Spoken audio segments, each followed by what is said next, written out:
Dans cette édition spéciale, revenons sur la visite historique de son Altesse l'émir du Qatar, Sheikh Tamim bin Hamad Al Thani, événement qui s'est tenu il y a quelques jours à la Cité de l'Union africaine à Kinshasa. En prélude à la signature de plusieurs accords de partenariat, les deux chefs d'État ont eu un entretien bilatéral au sommet.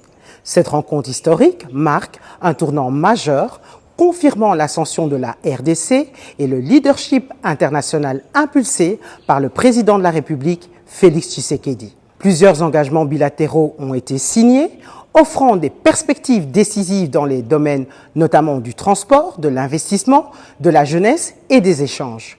Pour décrypter la portée réelle et l'impact concret de ces accords sur la transformation structurelle, la croissance et la prospérité de la RDC, rencontre avec son Excellence Valérie Lusamba Kabea, ambassadrice de la RDC au Qatar.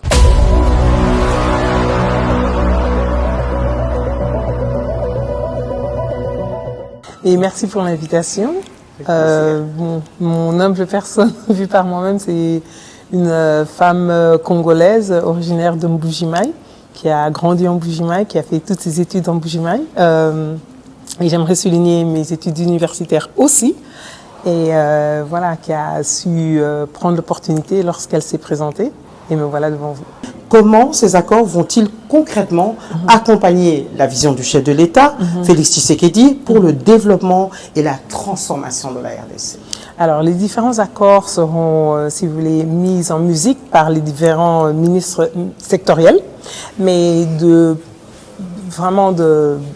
en général, ce que je peux vous dire, c'est que à travers ces accords, les relations entre les deux pays seront encore plus renforcées.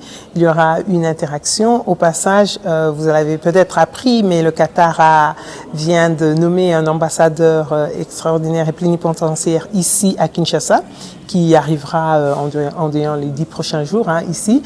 Et donc tout cela, c'est juste pour vous montrer que tous les mécanismes sont mis en place pour que les relations entre les deux pays continuent de s'affermir et que justement la dynamique entre les deux pays dans tous les domaines soit encore plus dynamique qu'elle ne l'est aujourd'hui.